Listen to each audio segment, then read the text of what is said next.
ఒంగోలు నగరపాలక సంస్థ కౌన్సిల్ సమావేశం సుమారు 4 గంటల పాటు వాడిగా వేడిగా సాగింది. ఈ సమావేశంలో జనసేనలో ఓ వర్గంగా ఉన్న కొందరు కార్పొరేటర్లు పరిపాలనా అంశాలు, అధికారుల తీరు, అజెండా అంశాలపై విమర్శలు చేయడంతో సమావేశం హాట్గా మారింది. అయితే కొన్ని అంశాలకు టీడీపీ కార్పొరేటర్లు సమాధానం ఇవ్వడంతో పాటు ముఖ్యమైన అంశాలపై ఎమ్మెల్యే దామచర్ల మాట్లాడారు. అజెండాలో 124 అంశాలు చర్చకు రాగా అత్యధిక శాతం ప్రశ్నలకు ఎమ్మెల్యే జనార్దన్ ఘాటుగా సమాధానం ఇచ్చారు. ఇదే సమయంలో కార్పొరేషన్ అధికారుల పనితీరుపైన కొన్ని విషయాల్లో దామచర్ల జనార్దన్ సున్నితంగా మందలించారు. నగర అభివృద్ధి కోసం పాలకవర్గం అధికారులు కలిసి పనిచేయాలని ఆదేశించారు. కూటమిలోని జనసేన కార్పొరేటర్ సమావేశంలో మాట్లాడిన అంశం తీవ్ర చర్చకు దారితీసింది.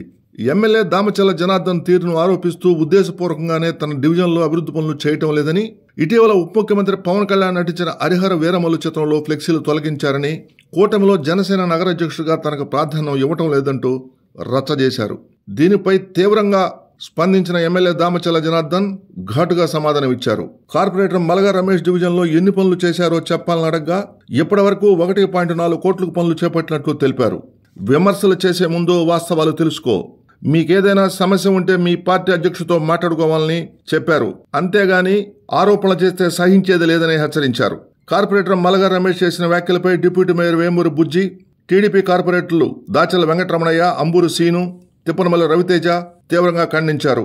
నగర అభివృద్ధి పనులు కేటాయింపుల్లో ఎమ్మెల్యే దామచర్ల జనార్దన్ అధికారులకే స్వేచ్ఛ ఇస్తున్నారని తెలిపారు.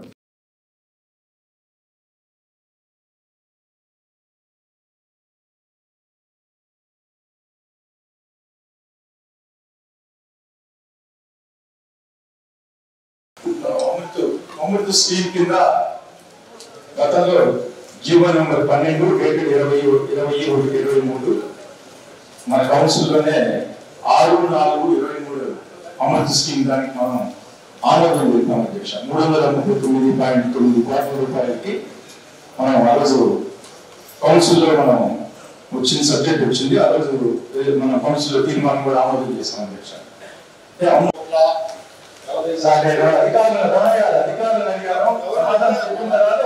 మీరు మాట్లాడండి.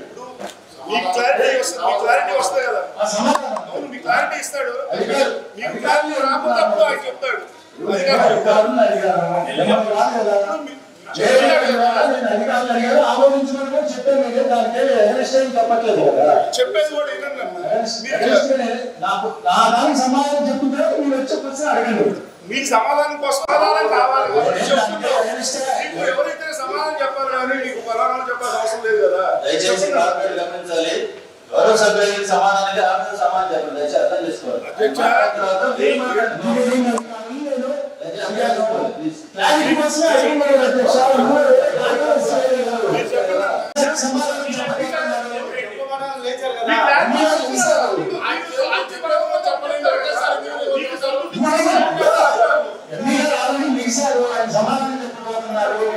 ఎప్పుడైతే గతంలో ఉన్నటువంటి అమృత్ సంబంధించి 339 కోట్లు, సో దాని ఎస్టిమేషన్స్ అన్ని కూడా పెరిగాయి. కాబట్టి మన గౌరవ శాసనసభ్యులు కూడా మంత్రి గారిని రిక్వెస్ట్ చేసిన తర్వాత మనకు అమృత్ నిధులు మళ్ళీ 424 కోట్లకు పెంచుతూ మన ఈఎన్సీ నుంచి టెండర్లు కాల్ఫర్ చేస్తున్నారు. సో దాంతో మన యొక్క కాంట్రిబ్యూషన్ ఏదైతే ఉందో కాంట్రిబ్యూషన్ పెరిగింది. సో దీన్ని పూర్తిగా మన కాంట్రిబ్యూషన్ చేయడమే మన పని. కంప్లీట్ గా ఎగ్జిక్యూషన్ కూడా పబ్లిక్ హెల్త్ వాళ్ళు చేస్తారు. అందువల్ల గవర్నమెంట్ దీనికి సంబంధించినటువంటి విధి విధానాలని పంపిస్తూ మన కాంట్రిబ్యూషన్ చేస్తూ తీర్మానం చేసి పంపమని చెప్పేసి మనకు సిడిఎం ఆఫీసర్ తీర్మానం అయింది. ఓకే సార్, మనకి ఏదైతే పాత గవర్నమెంట్ లో అమృత 300 కోట్లు శాంక్షన్ అయిందో దాన్ని ప్రభుత్వం వచ్చిన తర్వాత ఫస్ట్ అది క్యాన్సిల్ చేశారు. ఏడే కాదు, స్టేట్ మొత్తం కూడా క్యాన్సిల్ చేశారు. క్యాన్సిల్ చేసిన తర్వాత మళ్ళీ ముఖ్యమంత్రి గారు ఢిల్లీ పోయిన తర్వాత దాని పర్సంటేజ్ని పెంచేసి సెంట్రల్ గవర్నమెంట్ కానీ స్టేట్ గవర్నమెంట్ కానీ పెంచి అలా ఇవ్వటం జరిగింది. ఈరోజు ఉండే పరిస్థితుల్లో అప్రేషన్ ఎస్టిమేషన్స్కి ఇంకా టౌన్లో ఎక్కడెక్కడ ఉన్నాయో మొత్తం పైప్ లైన్ మార్చడానికి ఈరోజు 100 కోట్లు పెరిగింది. ఉదాహరణకి 23 కోట్లకు మేము పొద్దురాజు కాలం వేసాము మేయర్ గారు. ఆ రోజు వేసిన తర్వాత మళ్ళీ గవర్నమెంట్ మారిన తర్వాత వీళ్ళు టెండర్లు అయిపోయి 22 కోట్లు అయిన తర్వాత ఆ 4 సంవత్సరాల తర్వాత ఇప్పుడు 150 కోట్ల ఎస్టిమేషన్ వేశారు. ఎందుకు పెరిగింది 100 కోట్లు ఏమైంది అంటే దానికి ఎవరు సమాధానం చెప్పేది కాదు. ఎస్టిమేషన్స్ పెరుగుతూ ఉంటాయి, దాని కాస్ట్ ఆఫ్ పెరుగుతూ ఉంటుంది, డిస్టెన్స్ పెరుగుతూ ఉంటుంది, ఎక్స్పాండ్ ఎక్కడ దాకా అయిందో దాన్ని కూడా మళ్ళీ ఇంక్లూడ్ చేసుకోవాల్సిన అవసరాలు ఉంటాయి. ఇవన్నీ వచ్చినప్పుడు దాన్ని చేశారు. పాత గవర్నమెంట్లోది ఏదైతే వచ్చిందో అది క్యాన్సిల్ అయింది. ఫస్ట్ పాయింట్ అది గుర్తుపెట్టుకోవాలి. స్టేట్ మొత్తం క్యాన్సిల్ చేశారు. అంటే ఇంకా పాత తీర్మానం అయింది, పాత గవర్నమెంట్లో మేము తీర్మానం చేసాము అమృత్ అదంతా లేదు, అదంతా పోయింది. ఇది ఫ్రెష్గా మన ప్రభుత్వం వచ్చిన తర్వాత ఇవన్నీ కూడా చేశాం. దాని ప్రకారంగా ఈరోజు ఎస్టిమేషన్స్ అని చెప్పి తెలియజేస్తున్నాను. సంస్థ వైట్ శంకర్రావు 15 లక్షల రూపాయలు మనకు రెండు బాగా బకాయి ఉందని గతంలో కూడా అడుగుతున్నాం. ఆ ఫైల్స్ కూడా మేము ఇటీవల అధికారులు అడిగినా ఫైల్స్ కనపడలేదు అన్నారు.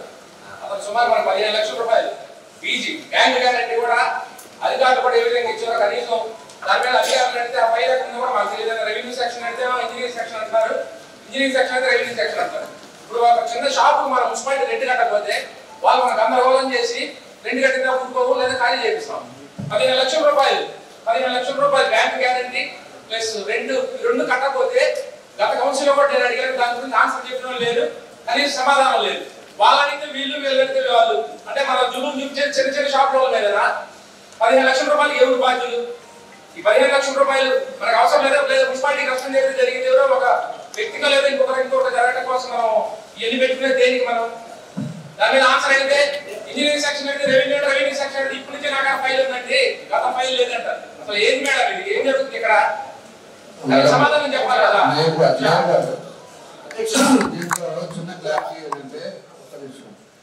చిన్న క్లారిటీ ఏంటంటే 14-18 ఉండేటప్పుడు ఎన్టీఆర్ కళాక్షేత్రం అనేది కట్టాము. ఎన్టీఆర్ కళాక్షేత్రం కట్టిన తర్వాత ఒక అరువులు ఉండే వ్యక్తులు ఎవరైనా కూడా దాన్ని ఆపరేట్ చేసేదానికి కావాలని చెప్పి పెట్టాము. ఎందుకంటే సౌండ్ సిస్టమ్ కానీ థియేటర్ కానీ ఇవన్నీ కూడా ఉంటాయి కానీ ఆ రోజు టైంలో దాన్ని కోట్ చేసి అతనికి రెంటల్ కింద బేస్ చేయాలి. దానికి కూడా కార్పొరేషన్ ఎంత ఖర్చు పెట్టారో కూడా రికార్డు ఉంది, అది ఒకసారి చెక్ చేసుకోండి. అతను సొంత డబ్బులు పెట్టేసి మన డబ్బులు పెట్టి కట్టించి దాని రెంటల్ కింద దాన్ని తగ్గించుకుంటా చేయటం జరిగింది. ఆ తర్వాత వచ్చేటప్పటికి 19లో ఇంకా కార్పొరేషన్ నుంచి అతనికి డబ్బులు రావాలి. గవర్నమెంట్ మారిన తర్వాత అతనికి కావాలని చెప్పేసి బయట వేసినప్పుడు ఆయన 10 సార్లు తిరిగారు. అప్పుడుండే కమిషనర్ దగ్గరికి వాళ్ళందరి దగ్గరికి నాకు ఇంత రావాలి డబ్బులు నాకు ఇవ్వండి, లేదా నా ఎక్విప్మెంట్ నేను తీసుకొని పోతానని చెప్పేసి కూడా అడిగే లెటర్ పెట్టాడు. కానీ దాన్ని అడిగిన వాళ్ళు పట్టించుకోవడం లేదు. ఈరోజు ఇంకా అతనికి డబ్బులు రావాలి, 15 లక్షలు 16 లక్షలు అనేది కాదు. ఈరోజు దానికోసం అని చెప్పేసి అతను ఇంకా మన కార్పొరేషన్ నుంచి డబ్బులు రావాలి కాబట్టి అతనికే చేస్తాడు కాబట్టి ఇది చేసాడుగా ఉంది కాబట్టి అతనికే ఇచ్చాం. కావాలంటే అది రికార్డు చూసుకోండి. 15 లక్షలు 10 లక్షలు ఇవన్నీ కాదు కదా. మనకి ఆ రోజు ఏం జరిగింది ఏంది అనేది కూడా మొత్తం ట్రాక్ రికార్డు ఉంది, దాని ఫైల్ ఉంది. అందరికి సభ్యులు కూడా చూపించండి కమిషనర్ గారు. చూపించి అంతకు ముందు ఆయన ఎంత పెట్టాడు, మీరు రెక్కలుగా ఎంత ఇచ్చారు మాట్లాడారు సార్. మిషనరీ కోసం ఖర్చు పెట్టారన్నారు కాబట్టి మున్సిపాలిటీకి రావాల్సిందంటే అధ్యక్షుల వారికి చెప్తున్నాం. ఖచ్చితంగా మనకు ఏదైనా రావాల్సింటే కూడా చూస్తాం. ఆయన ఖర్చు పెట్టినది అలాగే మనము రేట్ ఏదైతే పే చేశాడు రెగ్యులర్ గా అవన్నీ కూడా ఇంజనీరింగ్ సెక్షన్ ద్వారా జరిగింది.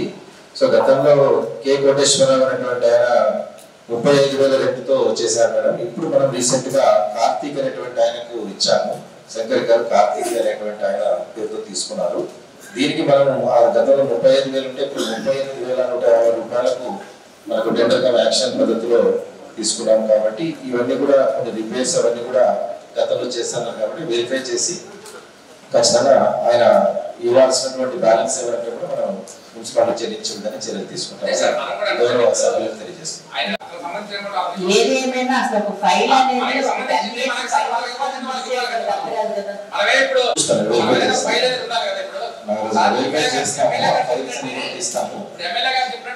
కమిషనర్ గారు ఈరోజు కూర్చుండేటప్పుడు చూస్తాను చేస్తాను కాదు, ఖచ్చితంగా క్లారిటీ ఉండాలి. క్లారిటీగా ఎన్ని రూపాయలు పెట్టాడు, ఎంత ఇచ్చాము, ఇంత చేశారు, ఈ మిషనరీ పెట్టాడు, క్లారిటీ లేకుండా ఎట్లా మనకి కౌన్సిల్ సభ్యులు చూసాం సార్. మనం ప్రొసీజర్ ప్రకారం చేశాము. క్వశ్చన్ ఉంది కదా, క్వశ్చన్ ఉండేటప్పుడు మీరు ప్రిపేర్ అవ్వాలి కదా. అసలు వాటి ఎందుకు ఇచ్చారు, టెండర్ పిలిచారు, గతంలో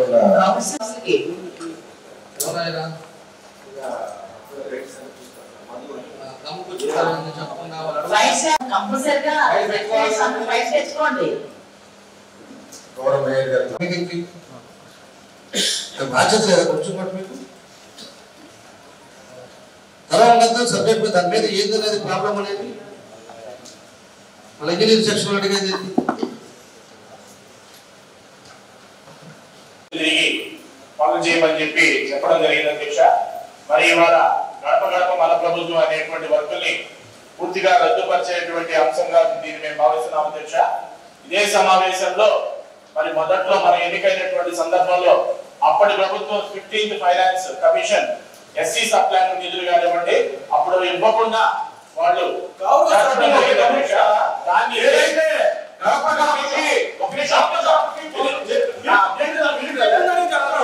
రద్దు చేయట్లేదు. ఏదైతే వర్క్ జరిగినాయో ఏదైతే పనులు కాంట్రాక్టులు నిర్వహించారో ఆ పనులు ఒకసారి పరిశీలించి ఏదైతే గడప గడప నిధులు ఉండి నిధులు ఉండి ఏదైతే ఆ నిధులు ఉన్నాయో దానివల్ల ఇప్పుడు జనరల్ ఫండ్ నుంచి ఇస్తే అధ్యక్ష ప్రభుత్వ నిధులు విడుదల కానప్పుడు లేదా మంజూరు ఆలస్యమైనప్పుడు నగరపాలక నిధులు వెచ్చించి తిరిగి ప్రభుత్వ నిధులు విడుదలైనప్పుడు నగరపాలక సంస్థకు ఆ నిధులను రీఎంబర్స్మెంట్ చేస్తారా లేదా? ఒకవేళ ఆ నిధులను రీఎంబర్స్ చేయకపోతే జనరల్ ఫండ్ నుంచి వెచ్చించినప్పుడు మరి మళ్ళీ తిరిగి ఆ నిధులు మున్సిపాలిటీకి ఏ విధంగా వస్తాయని చెప్పి ఒకసారి దాని మీద పరిశీలన చేసి చేయవలసిన అధికారుల ద్వారా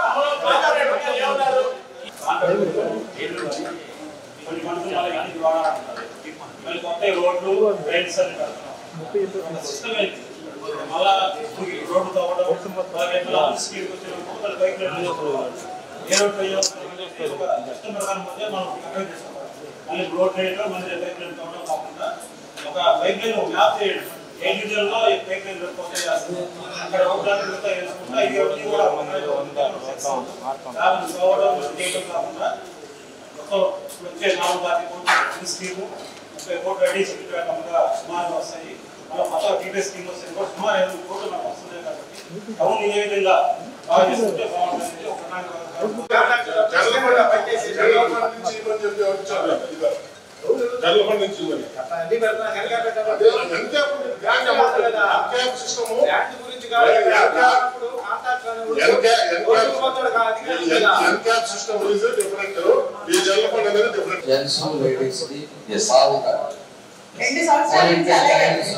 పోయినా కూడా మళ్ళీ ఏపీసీ ఉండేది నెక్స్ట్ కౌన్సిల్ లో ఏమి ఉండకూడదు. ఇవన్నీ మనం ఓకనే ఏదో చేస్తున్నాం కదా. ఇన్ టైం 10 రోజులు అంటే 10 రోజులు అయిపోవాలి పెట్టుకోవడం. నెక్స్ట్ కౌన్సిల్ లో మనం ఉండకూడదు. అన్ని ఏరియాలో ప్లాన్ చేస్తున్నాం. కూడా పెట్టండి. అలాగే గ్రీనరీగా ఎమ్మెల్యే గారు 50 లక్షలు ఇచ్చి ఇప్పుడు గ్రీనరీగా మొత్తం మార్చుతున్నారు. దానిలో స్వచ్ఛంద కింద పెట్టారు. బాత్రూమ్స్ కమ్యూనిటీ టాయిలెట్స్ పెట్టారు. ఎంతవరకు సమర్థిస్తాం అధ్యక్ష? ఏంటంటే పార్కులు అంచమని మనం స్వచ్ఛంద కార్పొరేషన్ నుంచి వచ్చింది పార్కులు అని పెట్టమని. సరే ఇప్పుడు మన అక్కడ వద్దనుకుంటే మనం ఒక రిక్వెస్ట్ దాదాపు 35 గదులు ఆక్యుపెన్సీ నోట్ చేస్తే అది గోప్యంగా లేదు అధ్యక్ష. ఎందుకు మరి మీరు తత్సరం చేస్తారో తెలియలేదు. అదిగా మొన్న ఆల్రెడీ ఒకసారి టెండర్ పిలిచాము. మళ్ళీ ఇప్పుడు టెండర్ పిలిచింది కూడా క్యాన్సిల్ చేసి మళ్ళీ పిలుస్తాము. నిన్న కూడా నేను అజెండాలో పెట్టి టెండర్ పెట్టి అక్కడ మనం డ్రైన్ పెట్టాము. విధంగా చేయడం అంటే మళ్ళీ అక్కడ అన్ని స్టాప్స్ వేసేసాము. అందుకని బిలాల్ రోడ్లు కూడా డ్రైన్ శాంక్షన్ అయింది.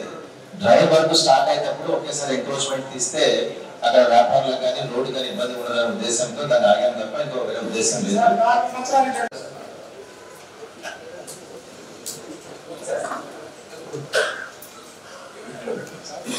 10 సార్లు చెప్పారు.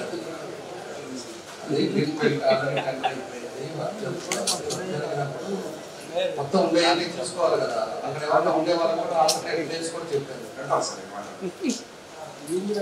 ప్రతి కౌన్సిల్ మీటింగ్ లో అడుగుతున్నారు. ప్రతి కౌన్సిల్ మీటింగ్ లో అడిగేసారు. ఆ సీరియస్నెస్ లేకపోతే కష్టం అవుతుంది.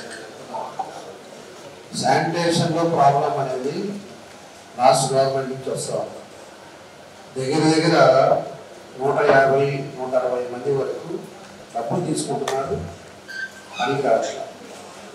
మొత్తం లిస్ట్ అవుట్ చేస్తున్నాం. ఎవరెవరి దగ్గర ఎంతమంది పనిచేస్తున్నారు, ఎవరు ఎంత తీసుకుంటున్నారు, ఇదంతా లేక ఇబ్బంది వస్తుంది. ఈరోజు ఒక్కొక్క డివిజన్లోకి వచ్చే లోపలికి 8 మంది 7 మంది అయిపోయే లోపలికి సఫిషియెంట్ స్ట్రెంత్ లేక ఆ ఇబ్బందులు కూడా జరుగుతూ ఉన్నాయి. మేము పూర్తిగా దాని మీద స్ట్రీమ్లైన్ చేయాలని దాన్ని అన్ని కూడా చేస్తూ ఉన్నాం. ఖచ్చితంగా మార్పు అనేది తీసుకొస్తాం. డిసెంబర్ కల్లా టౌన్లో ఏ విధంగా టౌన్ ఏ విధంగా ఉందనేది ఆ రోజు మళ్ళీ మాట్లాడుకునే పరిస్థితి చేస్తాం. ఖచ్చితంగా చేస్తాం. శానిటైజేషన్, డ్రింకింగ్ వాటర్ దాన్ని కూడా స్ట్రీమ్లైన్ చేస్తున్నాం. డ్రింకింగ్ వాటర్ కూడా ఆన్ టైం ఇవ్వాలనేది, అర్ధరాత్రి పూట అట్లా కాదు, ఎక్కడా కూడా లీకేజ్ లేకుండా ఆన్ టైంలో ఇచ్చేటట్టుగా దాన్ని కూడా షెడ్యూల్ రెడీ చేస్తాం. దీని మీద కొంచెం 2 మనకి మేజర్ ప్రాబ్లం ఉంది, దాని మీద కూడా తీసుకుంటాం. అవసరమైతే ఎక్స్ట్రా కమిటీలు కూడా పెట్టేసి దాని మీద కూడా స్ట్రీమ్లైన్ చేసి చేస్తామని చెప్పి కూడా మేము తెలియజేస్తా ఉన్నాం. ఇది వచ్చిన వ్యవస్థను పాలయ్యింది, వ్యవస్థ చేసుకుంటా వచ్చింది. ఆ వ్యవస్థను స్ట్రీమ్లైన్ చేయాలి. దాంట్లో ఎవరెవరు ఉన్నారు ఏంటి అనేది కూడా నేను వచ్చినప్పుడు చెప్తాను. మొత్తం వచ్చిన తర్వాత అన్ని కూడా మీకు తెలియపరుస్తాను, సభకే తెలియపరుస్తాను. అన్ని మీరు చెక్ చేసుకోవాలి. 8 గంటలకు వచ్చేది 7 తిరుగుతున్నాడు కూడా అవి కూడా సిస్టమ్ తెచ్చుకోవాలి. సిస్టమ్ను కూడా వాడుకోవాలి. మనం వాడుకుంటేనే కరెక్ట్ అవుతుంది. ఆ వెహికల్స్ వచ్చిన తర్వాత ట్రాక్టర్ కూడా తగ్గుతుంది. ఈ వెహికల్సే నేరుగా పోయి డంప్యాటికి పోయి డంప్యాక్షన్ వచ్చేటట్టుగా చేస్తాం. అన్ని స్ట్రీమ్లైన్ చేస్తున్నాం. లాస్ట్ సైడ్ చేసిన పొరపాట్ల వల్లే ఇవన్నీ ఇబ్బందులు వస్తున్నాయి. ఆ ఇబ్బందులు పోవాలంటే అన్ని కూడా జాగ్రత్తగా ఒక్కొక్కటి పట్టుకొస్తా ఉన్నాం.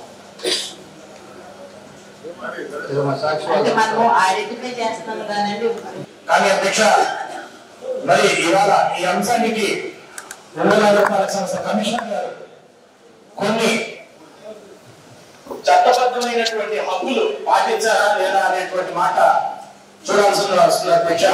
ఎందుకంటే 15వ తారీఖున వారికి షాపులకి నోటీస్ ఇవ్వడం జరిగింది అధ్యక్ష.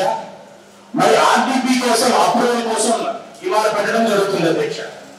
అంటే ఏదైతే ఫస్ట్ చేయాల్సిన పని ఉందో అధ్యక్ష, అది లాస్ట్ లో చేస్తూ మరి ఆర్టీపీ సెటిల్మెంట్ ముందర ప్రభుత్వం ఏం చెప్పిందంటే అధ్యక్ష, వీరికి municipal administration act 146 section 147 section ప్రకారం వీరికి the right to fair compensation and transparency land acquisition act ని ఇంప్లిమెంట్ చేస్తున్నారా లేదా అనేటువంటి విషయం గౌరవ సభ్యులు మొత్తానికి తెలిపాల్సిన అవసరం ఉంది అధ్యక్ష. ఎందుకంటే గత 100 సంవత్సరాల నుంచి రంగు రోడ్డులో అక్కడి నివాసం ఉంటూ వారి ఆస్తులు గతంలో 2002లో కూడా ఒకసారి విస్తరణకి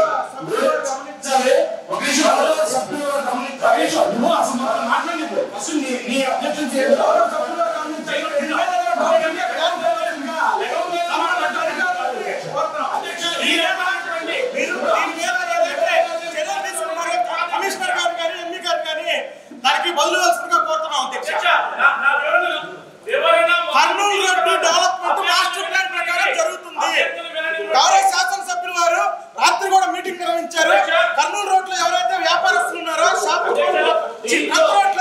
ఎవరైతే వ్యాపారస్తులు ఉన్నారో షాపులు కోల్పోతున్నారో వారిని పిలిచి వారి నిర్ణయం మేరకే గౌరవ శాసనసభ్యులు వారు రాత్రి మీటింగ్ నిర్వహించారు. దయచేసి గౌరవ సభ్యులు వారు గమనించాలా, దానిపైన వారికి క్లారిటీ ఇస్తున్నారు.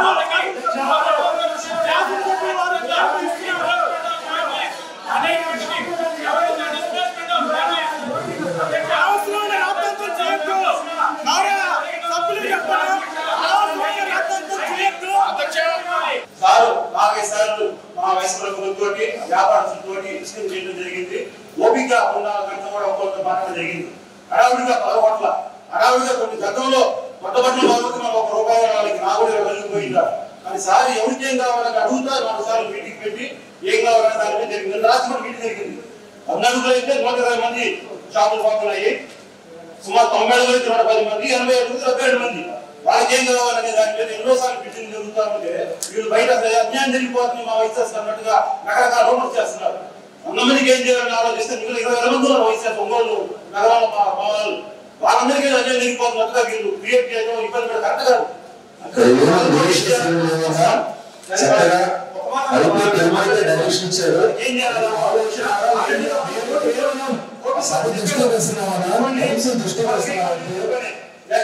ఇక్కడ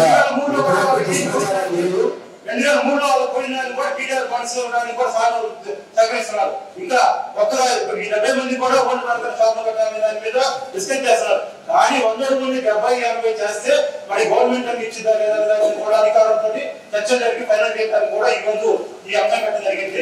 ఈ 100 కానీ 80 మంది కానీ కూడా రేపు 70-80 చేస్తావు కానీ వారికి ఏం చేయగలరు దాన్ని కూడా చాలా అధికారులతో మాట్లాడి ఫైనల్ చేయడానికి కూడా ఈ రోజు ఒక కోరుతున్నాను. జరుగుతున్న విషయంలో అభివృద్ధి జరుగుతుంది వాళ్ళకి సక్రమైన పద్ధతిలో కాంపెన్సేషన్ అందుతుందా లేదా ఒక డైరెక్షన్ హైకోర్టు నుంచి ఉంది కాబట్టి ఒకసారి మన సభ్యులు మాట్లాడే దాంట్లో చాలా సంతోషం. ఎందుకంటే ఈరోజు షాపుల మీద కానీ లేకపోతే పనులు కొట్టే వాళ్ళ మీద కానీ ఎంత ప్రేమానురాగాలు ఉన్నాయో వాళ్ళకి ఇప్పుడు బాగా చెప్తా ఉన్నారు. చాలా సంతోషం దానికి. ఒకటంటే ఇదివరకు వీళ్ళు ఉండేటప్పుడు కొత్తపట్నంలో వాళ్ళకి నోటీస్ కూడా ఇవ్వకుండా వాళ్ళు ఇష్టారాజ్యంగా కొట్టి సగం రోడ్ వేసి సగం ఆపేశారు. వాళ్ళు కనీసం కాంపన్సేషన్ కాదు, మేము కొడుతున్నాం అంతే రోడ్డు పెద్ద చేస్తున్నాం అని చెప్పి చేసిన రోజులు ఉన్నాయి.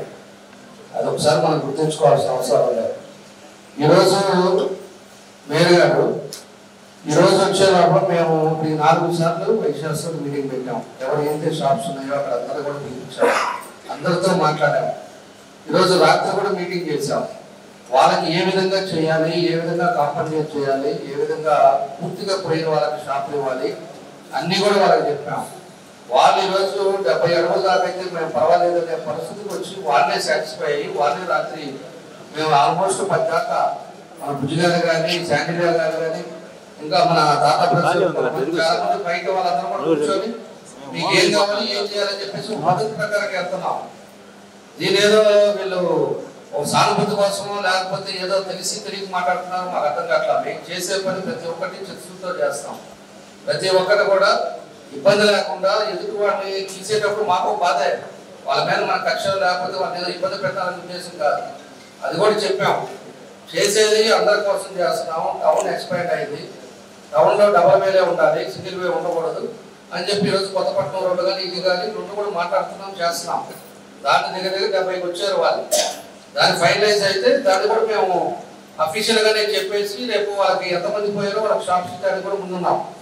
ఆ రోజు 93లో కూడా 2003లో కూడా పుట్టిన దానికి కూడా దానికి కూడా టీడీఆర్ కాంపన్సేషన్ ఇస్తామని కూడా నేను మీటింగ్లో కూడా చెప్పాను మేము. కాబట్టి వాళ్ళందరూ కూడా ఈరోజు ఎవరు కూడా వాళ్ళంతా కూడా హ్యాపీగానే ఉన్నారు. కాకపోతే పోయిన వాళ్ళ బాధ ఉంటుంది, పోయిన వాళ్ళకి మేము ఏం చేయాలనేది మేము చేస్తున్నాం. ఖచ్చితంగా వాళ్ళు ఆదుకునే పద్ధతిలో టౌన్ బ్యూటిఫికేషన్ విషయంలో కానీ లేకపోతే ఎక్స్పాండ్ విషయంలో కానీ వాళ్ళందరితో మాట్లాడుకుంటే తగిన నిర్ణయాలు తీసుకుంటామని చెప్పి మేము తెలియజేస్తున్నాం సభకి.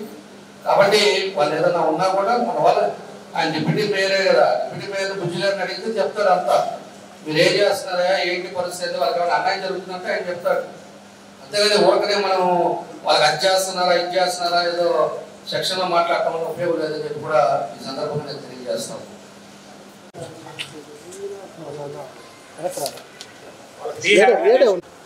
అధ్యక్ష, వాళ్ళకి రీహాబిలిటేషన్ బెనిఫిట్స్ ఏదైతే చట్ట ప్రకారం రావాలో అవన్నీ కూడా ఆదివాసీలకు అట్లానే అక్కడ మెజారిటీ ఉన్నటువంటి షాపులు కోరుకుంటున్నటువంటి ప్రతి ఒక్కరు కూడా ఇవ్వాలని చెప్పి వైఎస్ఆర్ కాంగ్రెస్ పార్టీ తరఫున కోరుకుంటున్నాం. అధ్యక్ష, ఏదైతే లైవ్లీహుడ్ కాంపెన్సేషన్ R&R యాక్ట్ ప్రకారం ఉంటాయో ప్రతి ఒక్కరికి ఎవరు దయాదాక్షిణ్యాలతో కాకుండా చట్ట ప్రకారం అమలు చేశారని పాటిస్తూ ఇంటీరియర్ ఇవన్నీ కూడా పరిగణలో తీసుకున్న తర్వాతే R&R యాక్ట్ ఇంప్లిమెంట్ చేసిన తర్వాత మీరు RDP ప్రవేశం అప్పుడు పెట్టాలి అధ్యక్ష. ఇప్పుడు మీరు ఆల్రెడీ నోటీసులు కూడా ఇవ్వడం జరిగింది. మరి దీంట్లో చట్టపరమైనటువంటి లోపాలు అనేకం ఉన్నాయి అధ్యక్ష. అవన్నీ సరి చేసుకున్న తర్వాత మాత్రమే ప్రొసీజర్ ని ఫాలో చేయాలని వివరంగా ఈ మెమరాండం ద్వారా మీకు అందజేయాలనుకుంటా అధ్యక్ష. ఖచ్చితంగా వైఎస్ఆర్ కాంగ్రెస్ పార్టీ తరఫున వైఎస్ఆర్ కాంగ్రెస్ పార్టీ పూర్తి అభివృద్ధికి మరియు వైండింగ్ సహకరిస్తూ మరి షాప్ యాజమాన్యాలకు మద్దతు తెలుపుకుంటూ ఇవాళ మీకు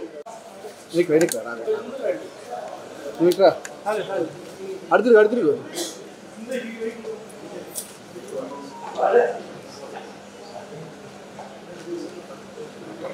దయచేసి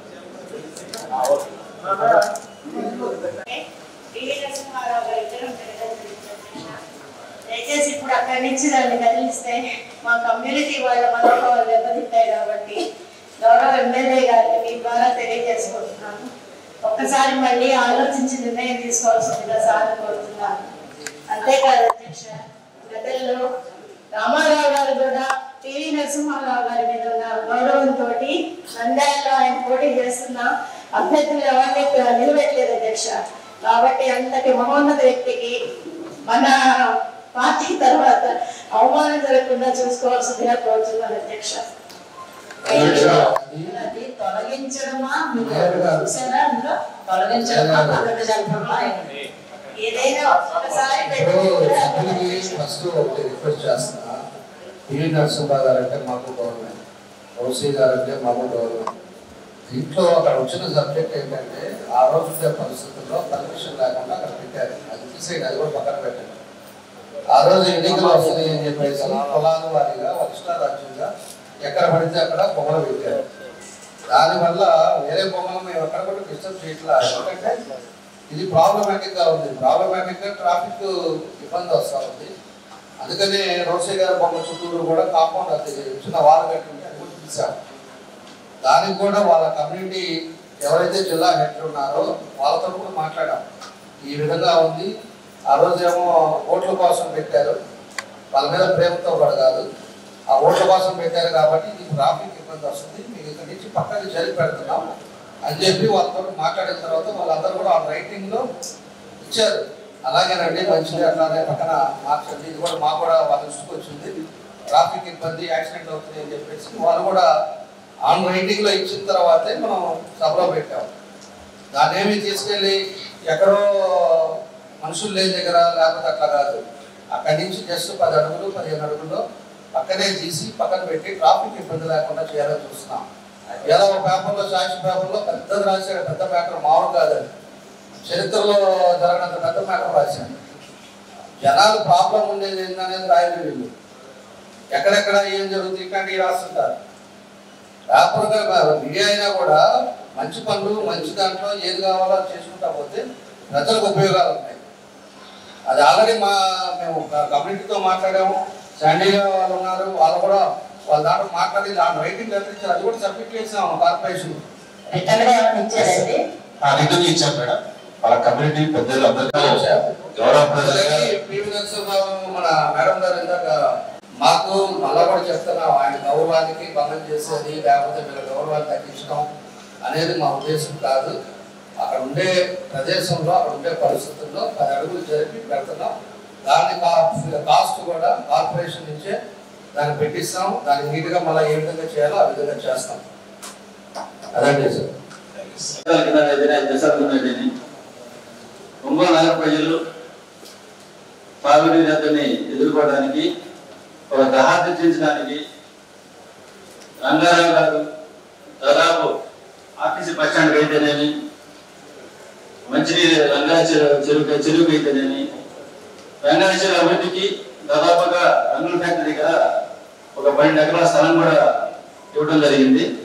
అదేవిధంగా దాదాపు గోపిగా దాదాపు 150 ఎకరాలు ఇచ్చిన ఆర్టీసీ బస్ స్టాండ్ అయితేనేమి, వంటకాన్ని దాదాపు ఆయన ఇవ్వడం జరిగింది. ఒంగోలు నగర ప్రజలకు తాగునీరు కోసం ఆయన ఇచ్చిన 2,000 ఎకరాలకి మనం గుర్తించుకోవడం ఇంతవరకు కూడా ఆయన విగ్రహం పెట్టుకోవడం చాలా బాధాకరమైన విషయం.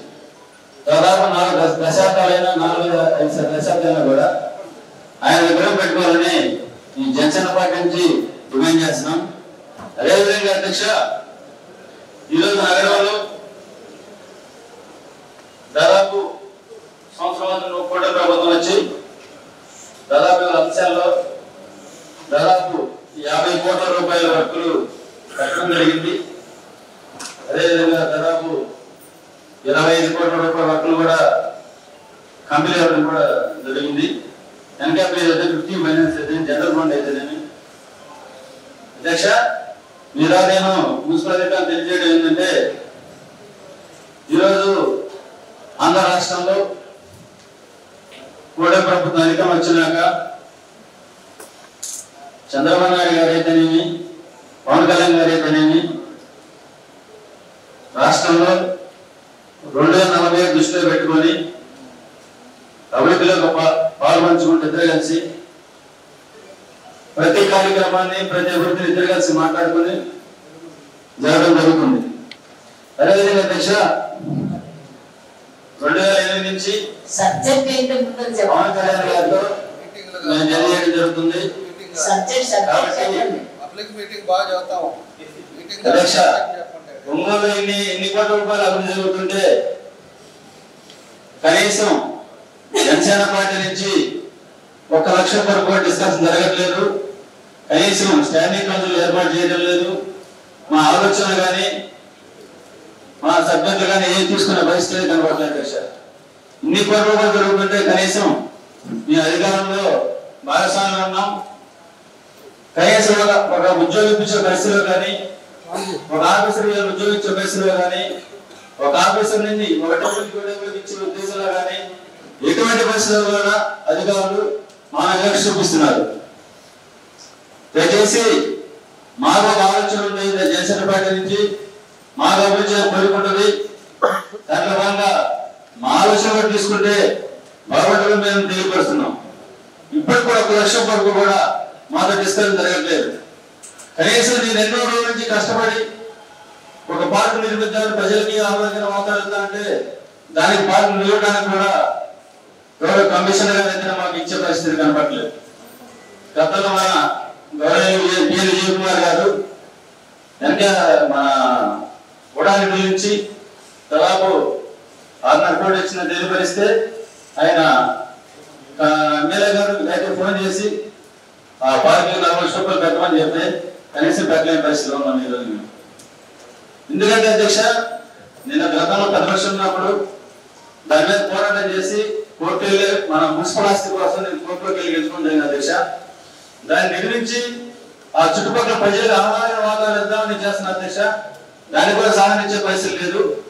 ఎందుకంటే అధ్యక్ష ఇవాళ జనసేన నుంచి 20 మంది కార్పొరేటర్లు ఉన్నాం.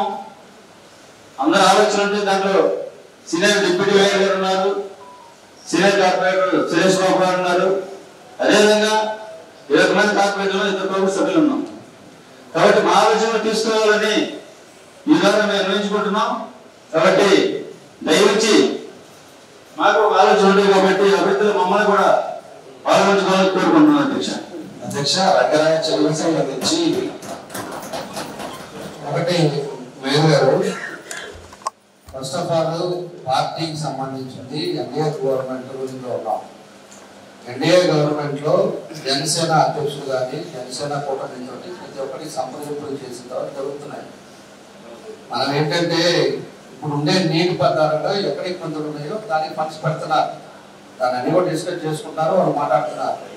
ఈరోజు జనసేన పార్టీలతో మనం ఏం మాట్లాడకుండా ఏదో చేయట్లా, జనసేన అధ్యక్షులతో మాట్లాడుతున్నాం.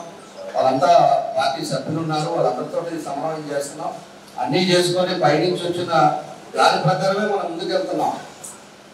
అంతేగా మనకేదో వ్యక్తిగతంగా చేయాలో లేకపోతే అనుకోవటం అనేది కాదు. దీని పార్టీలు పోవడం ఇవన్నీ కాదు. ఇంకా కూడా చాలా చేయాల్సి ఇబ్బందులు పడుతున్నాయి. రోడ్లు లేని, డైట్ లేని, ముడత వర్షం పడితే ఇబ్బంది పడే పరిస్థితులు కూడా చాలా ప్లేసెస్లో ఉన్నాయి. నీటిగా ఉండేది అనేది ఎక్కడ ఇంపార్టెంట్ ఉందో దాన్ని పట్టుకోండి. ఇప్పుడు అందులో ఫైనాన్షియల్గా ప్రాబ్లం ఉంది. గవర్నమెంట్లో ఆర్థిక ఇబ్బందులతో ఇబ్బంది పడుతున్నా. అందుకే పీపీ మోడల్లో వెళ్ళమని చెప్పి కూడా ముఖ్యమంత్రి గారు చెప్పారు. ఎవరన్నా పెట్టారంటే ప్రైవేట్ వాళ్ళ చేత పెట్టేయండి, ప్రాపర్టీ కొంత అని కూడా చెప్పారు. దానివల్ల ఇబ్బంది వస్తుంది. ఇదివరకులాగా డబ్బులుండి అన్నీ ఉండే పని అయితే అన్ని దగ్గర కూడా జరుగుతా పోతుంది. ఉండే వసతులను బట్టి చేసుకుంటూ వస్తున్నాం. దీని పార్టీ ఏదో లేకపోతే ఇంకోటలో దాన్ని మెదడు చేసి భూతత్వంలో చూపించేది కాదు. ఎందుకంటే చిన్న ఇష్యూ మనం జరిగింది. ఎందుకంటే అందరు సభ్యులు కూడా ఉన్నారు కాబట్టి తెలియపరచాల్సిన అవసరం ఉంది. ఆ రోజు కమిషనర్ గారు కూడా ఉన్నారు. నాకు పొద్దున్నే మన గుడ్డిపాటి రవి నాకు ఫోన్ చేశాడు. ఫోన్ చేసి ఏంటి సోషల్ మీడియాలో ఇది వస్తుంది అంటే ఏమొచ్చిందని చెప్పేసి నేను అడిగాను. అడిగిన తర్వాత నేను చూశాను సోషల్ మీడియాలో ఏమొచ్చింది. ఏదో అంటే ఫ్లెక్సీ ఏదో తీశారంట అన్న సినిమా ఫ్లెక్సీ. నేను ఎప్పుడే కమిషనర్ గారు చేశా, మనగానే ఫ్లెక్సీ జోలికి వెళ్ళారా, ఏమైనా జరిగిందా ఏంటి అని అంటే అక్కడ చర్చ్ సెంటర్లో 2 అడ్డం ఉన్నాయని చెప్పేసి తీపిచ్చారు సార్ అన్నాడు. నేను అప్పుడు కూడా అన్నా, ఎందుకు నీకేం అవసరము, తీపిటి ఎందుకు, అది సినిమాని రిలీజ్ అవుతుంది కదా, ఉంటే ఉన్నాయి, దాన్ని అడ్డం ఎందుకు వచ్చిందంటే అడ్డం ఉందని పక్కన జరిపాను అన్నాడు. దాన్ని పెద్ద భూతత్వంలో ఎగిరెగిరి మాట్లాడతారు. ఏంటది నాకు అర్థం కాదు. విషయం తెలుసుకోవాలి కదా. నిజంగా పెట్టకూడదు అనుకున్నప్పుడు అన్ని ప్రాంతాల్లో పెట్టగలుగుతామా? ఇలా పవన్ కళ్యాణ్ అంటే మాకు గౌరవం లేదా, లేకపోతే పార్టీలో అందరం కూడా గౌరవించట్లేదా? మా పని మేము కూడా చేస్తున్నాం. దాన్ని ఇష్యూ చేసుకొని దాని ఏదో పెద్ద చేసుకోవాలని దానికి ఏదో వీళ్ళు మోసుకొని వెళ్తా దాన్ని పెట్టేసి కావాలని తీశారు, నేనెవడో చెప్తే ఆయన తీశాడని చెప్పేసి అంటారు. ఏదో చిల్లర చేసే పద్ధతిలో ఆయన కాదు. జరిగింది ఆ రోజు కూడా కమిషనర్ చెప్పాను, ఎందుకు ఆ పని చేశాను తప్పు కదా, అది ఏదైనా ఉంటే తిరిగి వచ్చారు కదా అని చెప్పేసి కూడా మాట్లాడాను నేను. దాన్ని ఇష్యూ చేశారు, దాని సోషల్ మీడియాలో టీవీలలో ఏదో వెనకాల నుండి కావాలని చెప్పించారని చెప్పి మెచ్చింది ఏముంటుందండి? అవసరాలను బట్టి పరిస్థితులను బట్టి చేస్తుంటారు. వాళ్ళు చేసిన దానికి దాన్ని పెద్ద చేశారు. కాబట్టి ఎప్పుడు కూడా రాజకీయాలు చేసేది 10 మందికి ఉపయోగపడేది, 10 మందికి మనం ఏం చేయాలనేది మనకి ఇంపార్టెంట్. అంతేగాని చిల్లర రాజకీయాలు ఇవన్నీ కూడా మేము చేసేవాళ్ళం కాదు. కాబట్టి వాళ్ళ వర్కులు కానీ ఏదన్నా ఉన్నప్పుడు కమిషనర్ గారు అడగండి, నీరుండే పరిస్థితులు బట్టి వాళ్ళు ఖచ్చితంగా పెడతారు. అంతే తప్పితే దీనికి మళ్ళీ జనసేన వాళ్ళ ఏమి కావాలని చేయట్లేదు, జనసేన వాళ్ళకి అసలు ఇవ్వట్లేదు. జనసేన మీ అధ్యక్షుని పోయి మాట్లాడుకోవాలి. నువ్వు ఇక్కడ కాదు నువ్వు మాట్లాడాల్సింది. మీ పార్టీ ప్రెసిడెంట్ ఎవరు? పార్టీ ప్రెసిడెంట్తో కూర్చొని మాట్లాడుకోవాలి. మీ కార్పొరేటర్లంతా లిస్ట్ పంపించండి. ఖచ్చితంగా మేము చేయాల్సింది మేము చేస్తాం. ఆ పార్టీ మాకు ఇచ్చిన డైరెక్షన్స్ ఏంటంటే జిల్లా పార్టీ అధ్యక్షులు ఉంటారు, వాళ్ళ ద్వారా మాట్లాడండి, వాళ్ళు ఏమిస్తారో మమ్మల్ని కూడా కోఆర్డినేషన్ చేసుకోమన్నారు. అందుకే మేము కూడా సినిమాది ప్రోగ్రామ్కి వాళ్ళు పిలిచారు. పార్టీ అధ్యక్షుడు ఎన్డీఏ కోట మీద ఉన్న బీజేపీ అందరం కలిసి సినిమాకి మేము కూడా వెళ్ళాము, మేము కూడా చేసాం. కూటమి తరఫున మీరు కూడా కూటమిగా ఉండాలనుకున్నప్పుడు, మీరు కూడా జనసేన ఉన్నప్పుడు మీరు రావాలి. వచ్చి మాతో పాటు కూడా మీరు కూడా రావచ్చు కదా. కూటమితో పాటు మేమే ఉన్నాం కదా. కాకుండా మీరు సొంతగా చేయటం, ఆ ఫ్లెక్సీలు పెట్టడం, తీసేయడం, దాన్ని మళ్ళీ మీడియాలో పేపర్లో రాయటం ఇవన్నీ కరెక్ట్ కాదు. ఇప్పుడు కూడా మీ అధ్యక్షుడితో కూర్చోండి, మీకు ఎక్కడ కావాలో వరుస చెప్పండి. దాని ప్రయారిటీ బేస్ మీద ఖచ్చితంగా కమిషనర్ గారు చేయడానికి ముందుంటారని కూడా మేము తెలియజేస్తున్నాం. ఒంగోలు నగర పార్టీ అధ్యక్షుడిగా ఉన్నాను. పవన్ కళ్యాణ్ గారు నాకు అధ్యక్షుడు ప్రకటించిన టౌన్ పార్టీ అధ్యక్షుడిగా ఆ హోదాలోనే ఎలక్షన్ ముందు కూడా నేను పవన్ కళ్యాణ్ గారు కూటమితో పనిచేస్తానని చెప్పిన తర్వాత రోజు నుంచి కూడా మన ఎమ్మెల్యే గౌరవ దామజ జనాన్ని కలవడం జరిగింది. ఆ రోజు నుంచి ఎమ్మెల్యే ప్రకటించిపోయినా కూడా సూపర్సిస్ కార్యక్రమంలో నేను ఆయనతో పాటు జర్నీ చేయడం జరిగింది. ఎన్నో స్టేజీలో నేను నా వాయిస్ ద్వారా గత పద్ధతులు చేసిన అరాచకాలను ప్రజలకు చెప్పి చైతన్యం చేసి కూటమి ఓటేసే విధంగా పనిచేశాను అధ్యక్ష. ఆ రోజు సార్ ఇప్పుడు చెప్పినట్టుగా కూడా వాళ్ళు ఎవరితో పనులైతే నా పార్టీ కమిటీతో, నా టౌన్ పార్టీ కమిటీతో నేను మీతో పనిచేయడం జరిగింది. 100 రోజులు జర్నీ చేశాము. కౌంటింగ్ అభ్యర్థుల మీద జర్నీ చేయడం జరిగింది. ఈరోజు టౌన్ పార్టీలో ఉన్న నేను పార్టీ ప్రెసిడెంట్ ఉన్నాను, ఏదైతే కార్పొరేటర్ ఉన్నాను కాబట్టి 20 మంది కార్పొరేటర్లు పార్టీలో చేరడం జరిగింది. కాబట్టి ఆ రోజు మీకు ఇంటిమేషన్ చేయడం జరిగింది, సార్ ఇలా కార్పొరేటర్లు అందరూ వస్తున్నామని. నేను పార్టీ వేసే పవన్ కళ్యాణ్ ప్రతి మీటింగ్ లో కూడా నాకు స్టేజ్ పైన ప్లేస్ ఉంటుంది, పాస్ ఉంటుంది. ప్రతి మీటింగ్ నాకు ఇంటిమేషన్ ఉంటుంది. కాబట్టి టౌన్ పార్టీ ప్రెసిడెంట్ ఈ కార్యక్రమం టౌన్ పార్టీ ప్రెసిడెంట్ కాబట్టి ప్రజలు కాబట్టి మీకు ఇంటిమేషన్ చేయడం జరిగింది అధ్యక్ష. సార్ దాన్ని ప్రజలు తీసుకోవాలని వాళ్ళ పార్టీ నుంచి లెటర్ తీసుకురామని చెప్పండి. అధ్యక్షుడు గారు టౌన్ పార్టీ ప్రెసిడెంట్కి మీరు కలిసి చేయండి, ఆయనకు అన్ని తెలియపరచండి. మా ఎన్డీఏ కూటమి తరపున చెప్పి ఒక లెటర్ తీసుకురామని. మేము చేసే కార్యక్రమాలు కూడా కూటమి తరపున చేసినప్పుడు ఆయన కూడా ఫోన్ చేసి ఆయన కూడా కలుపుకుంటాం. అంతేగాని మాకు ఇచ్చిన పార్టీని జిల్లా పార్టీ ప్రెసిడెంట్కి ఏం చేయాలో కూర్చొని కోఆర్డినేట్ చేయమని చెప్పి మాకు ఇచ్చారు. ఇంకోటి కూడా నా ఎలక్షన్ తిరగలేదు నేను అనట్లేదు. నీ ఎలక్షన్ నేను పెట్టకుండానే గెలిపించాను. ఆ రోజు కార్పొరేషన్ మా వల్ల ఆ రోజు నేను వేరే క్యాండిడేట్నే పెట్టకుండా నిన్ను కార్పొరేటర్గా చేశాను. ఇవన్నీ కూడా ఎలక్షన్ వచ్చినప్పుడు అందరం తిరుగుతాం, అందరం కాస్త చేస్తాం. నువ్వు ఎట్లా కార్పొరేటర్ అయ్యావు నువ్వు తెలుసుకోవాలి కదా. ఆ రోజు మేము పార్టీ నుంచి పెట్టామా, నువ్వు వచ్చి మాట్లాడిన తర్వాత ఎవరు పెట్టకుండా నేనే చేసాము ఆ రోజు. అది ఒకటి జనసేన ఆ రోజు తెలిసింది. మళ్ళీ మాట్లాడుకుంటా పోతే చాలా మాట్లాడాల్సి వస్తుంది. కాబట్టి మీరు పార్టీ డైరెక్షన్ తీసుకున్నాను, ఆ డైరెక్షన్ తీసుకురండి. ఖచ్చితంగా మీకు ఏం చేయాలో మేము ప్రతి ఒక్క దాంట్లో మీకు కూడా పిలుస్తాం. మీరు కూడా కార్పొరేటర్ తీసుకురండి. కార్పొరేటర్ నన్ను కలుద్దామని ఆ రోజు కూడా చెప్పారు చాలా మంది. జనసేన కార్పొరేటర్లు చెప్పినప్పుడు మీ అధ్యక్షులు తీసుకుని రండి, అందరూ కూర్చొని మాట్లాడదాం, అందరూ కలిసి పనిచేద్దాం అని చెప్పాను.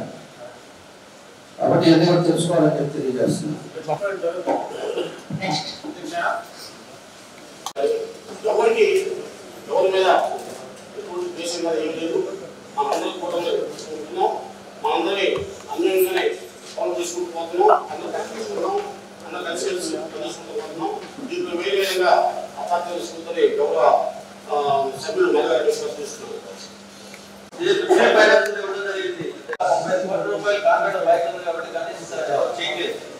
దాని నుండి ఎన్కేపీ నిధుల్లో పోయితే కానీ ఏదైనా చేయడానికి నిధుల్లో పోయితే చేయడానికి అవకాశం ఉండాలని అంటారు తెలియదు.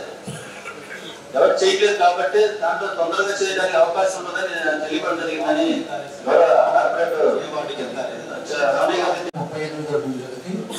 1,48,00,000 రూపాయలు ప్రభుత్వం చేశాం. ఇది 6వ నెల నుంచి టెండర్లు అయితే పిలుచుంటారు, లేకపోతే ఏదైనా కూడా కౌన్సిల్ కూడా అయిపోయి టెండర్ పిలుస్తుంది. మాకేమీ లేదు, మాకు జనసేన చేయలేదు. నేను అది ఎందుకు కరెక్ట్ కాదు. అది రాజకీయము ఇట్లా బయట చేసుకునేది మంచిది కాదు. అది రాజకీయంగా చేయాలి. ఎందుకు బ్లేమ్ చేసేది? ఎందుకు 1,48,00,000 చాలండి. అందరికి కొన్ని డివిజన్ అయితే 44వ డివిజన్ అయితే ఇంకా 0, 45వ డివిజన్ 0. దాదాపు అన్ని చేసాం పోయినసారి. వాళ్ళకి ఇంకొక 30 లక్షలు 20 లక్షలు అయితే ఆ డివిజన్లో చిన్న కూడా ప్రాబ్లం పోతుంది. అంతేగాని మీకు ఏమన్నా ఎవరికి లేదు. 6 పార్టీస్ జనసేన ఉన్నాయి, వైఎస్ఆర్ పార్టీ వాళ్ళు కానీ ఏ డివిజన్ వాళ్ళకి కూడా ఏం చేయలేదు అనేది కూడా ఒకసారి చెప్పండి. ఇచ్చాం జనసేన కార్పొరేటర్ కూడా ఇచ్చామా? 2-3 నెలల్లో 50 కోట్లకి ఆల్మోస్ట్ మనం గంటలు పిలుస్తున్నాం. కాంట్రాక్టర్ రావట్లేదంటే ఒకరు కూర్చొని మాట్లాడతాం, దాన్ని కూడా చేపిస్తాం. అర్థం చేసుకో. నూతన పాడు ఏ ఫండ్ అనేది కాదు. నూతన పాడు అయినా కూడా కార్పొరేషన్ లో ఉండేది ఆయన ఎమ్మెల్యేలమే.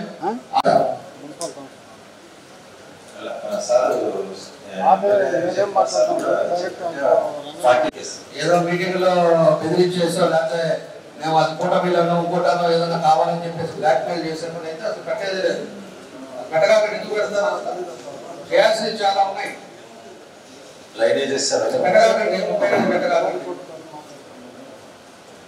ఏం చేస్తారంట? పద్ధతి ఉండాలి కదా ఏదైనా కూడా. కొన్ని కారణాలు సెంటర్లో పెట్టడం జరిగింది.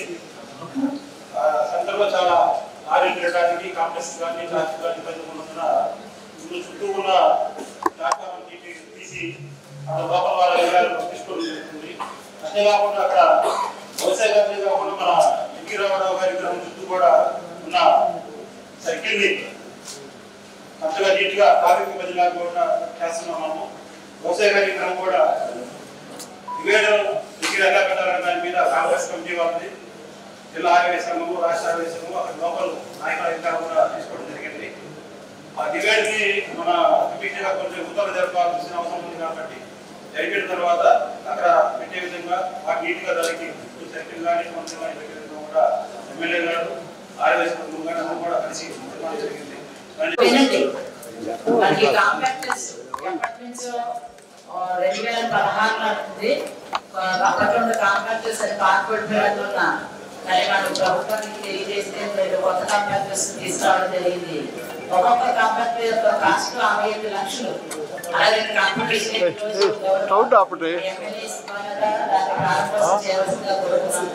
అంతేకాకుండా భోజనాలు కూడా ఏర్పాటు చేశాం. అందరూ కూడా సభ్యులందరూ కూడా